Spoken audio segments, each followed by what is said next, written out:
former Secretary of State Hillary Clinton says the overturning of Roe v. Wade should be a wake-up call for Americans. We spoke with her yesterday in the studio. This was her first on-camera interview about the Supreme Court's monumental ruling. The decision triggered laws to prevent women in at least 7 states, 7 from getting legal abortions. Now, Clinton was here yesterday with her co-author to discuss their novel, State of Terror. It is co-published by Simon & Schuster, which is a division of our corporate owner, that's Paramount Global. She told us that this is a risky time for American democracy. Last week, the Roe v. Wade decision was made, and even though we had gotten a heads up, many people thought it was unthinkable. A lot of people are still processing, depending on your point of view. What did you think when you heard it? Well, I was not surprised because I think that was the goal of packing the court with justices who were on the record for many years of being against women's constitutional rights to make decisions about our own bodies. I was deeply sorry that it actually happened. But now that it has happened, I think everybody understands that this is not necessarily the only effort that we're going to see this court undertake to turn back the clock on civil rights and gay rights and women's rights beyond abortion. This is going to, I hope, wake up a lot of Americans. I don't care what political party or religion you are.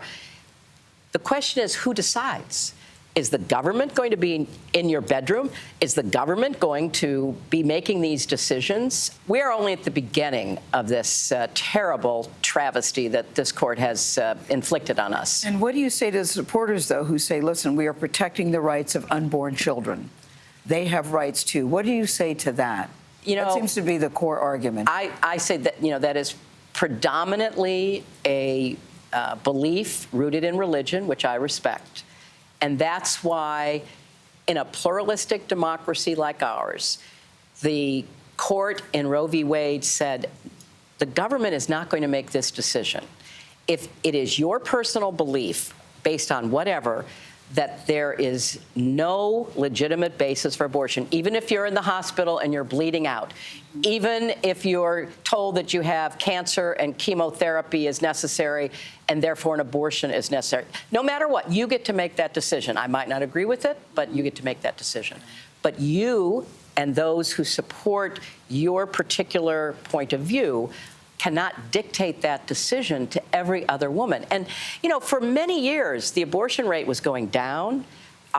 We were seeing, I think, greater responsibility, especially with the use of contraception.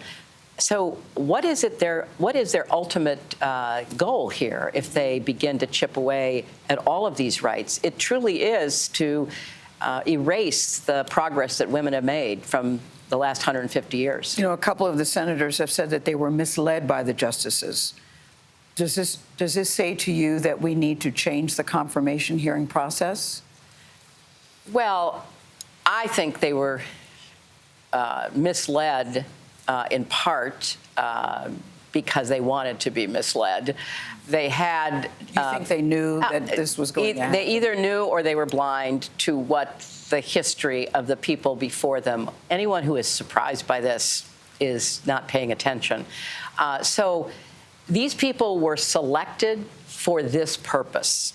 And it was a 50-year campaign. And you've got to give the other side, lots of points for their relentlessness, their total commitment to getting what they want done, regardless of who's hurt by it and regardless of who's stripped of rights.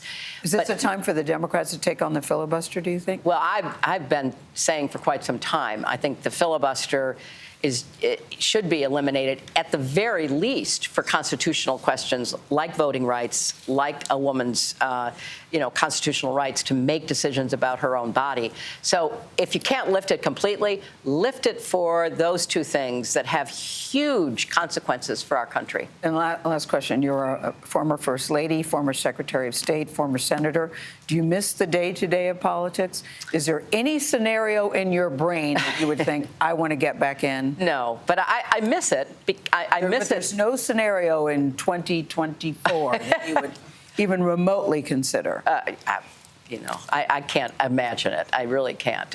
But what not a no. Well, but what I can imagine is staying as active and outspoken as I can, because I think our country is really on the precipice scale. I think that we are looking at not only the erosion of these rights, the throwing the door open to unfettered, unregulated gun access, but we're also looking at dismantling the federal government, how it protects our air and our water and everything else that goes along with it. Do you think our democracy is at stake? We're looking at the January 6th hearings. I do.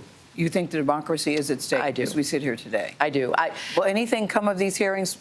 Some say it's a waste of time. I think these hearings have been incredibly powerful. I understand a lot of people pay no attention, but history pays attention. I hope the Justice Department is paying attention.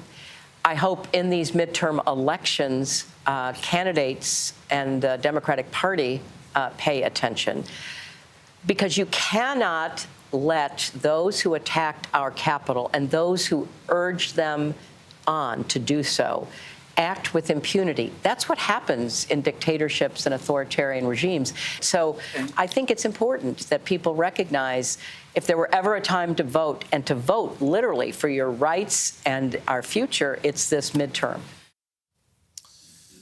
Yeah, I mean, she had a lot to say. She was really very candid and very open. And I like what she said, that history pays attention. Right. Yeah. Because, people can say no one's paying attention to these hearings, but the first hearing, 20 million people watched. Yeah. People are tuning in. People want to know exactly what happened. So we will see. Today's going to be a very big day. I'm so glad she ended with reference to voting in this country, Yes. because when it comes to democracies, our participation rate is abysmal relative to other countries around the world. Yet and still people complain, though. People complain. 80 million people don't vote. And when you see Hillary Clinton on television, what I think about is all the what-ifs from 2016. What could have been different? It was a small number of people that swung the election. She won the popular vote.